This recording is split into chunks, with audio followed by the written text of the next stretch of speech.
Hi friends, అందరికీ నమస్కారం. అందరు ఎలా ఉన్నారు? చాలా చలిగా ఉంటుంది కదా, అందరూ జాగ్రత్తగా ఉండండి, సరేనా? అవునన్నా, చాలా చలిగా ఉంటుంది. సర్లే కానీ ఈరోజైనా చెప్తావా లేదా చిట్టి? ఈరోజు వద్దులే అన్న, ఇంకెప్పుడైనా చెప్తా. అదేం కుదరదు, నువ్వు చెప్పాల్సిందే. ఇంకా తప్పుతుందా?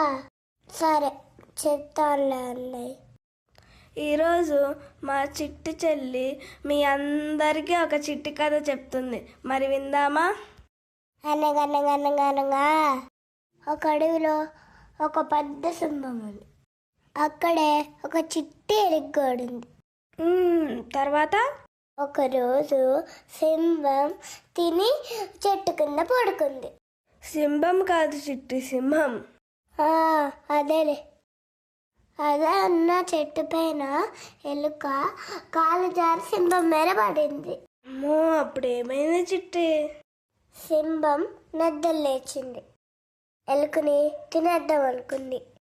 పాపం ఎలుక ఇలా ఉంది, నేను చాలా చిన్న ఎలుకని, నన్ను వదిలిపెట్టవా ప్లీజ్, నీకు ఎప్పుడైనా సాయం చేస్తాను. మరి సింహం ఏమి చేసింది చిట్టి? అని నవ్వింది. ఇంత చిన్న ఎలుకవి నాకే హెల్ప్ చేస్తావా? సరే పో. సింహం ఎలుకని వదిలేసింది. అమ్మయ్యా, ఎలుక తుర్రుమందా చిట్టి? అవును. కొన్ని రోజుల తర్వాత ఏమైంది తెలుసా? సింహం ఒక వలలో చిక్కుకుంది. సింహంకి చాలా భయం వేసింది. పాపం ఆ ఎలుక సింహం మీద వేసింది. అయ్యో పాపం, చాలా జారి పడింది.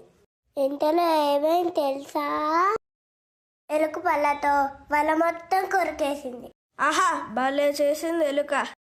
ఇచ్చిన మాట ప్రకారం ఎలుక సింహంకి సాయం చేసింది. అప్పుడు సింహం ఇలా ఉంది, నేను నిన్ను చాలా చిన్నదానిలాగా చూసా.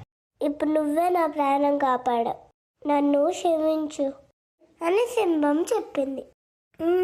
తర్వాత ఇంకా ఆ రోజు నుండి సింహం ఎలుక మంచి ఫ్రెండ్స్ అయిపోయారు. ఆ అడవిలోనే వాళ్ళిద్దరూ హాయిగా ఉన్నారు. అంతే, అయిపోయింది కదా.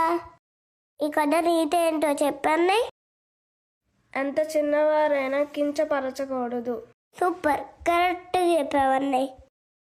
నువ్వు కూడా కథ బాగా చెప్పావు చిట్టి. అందరికీ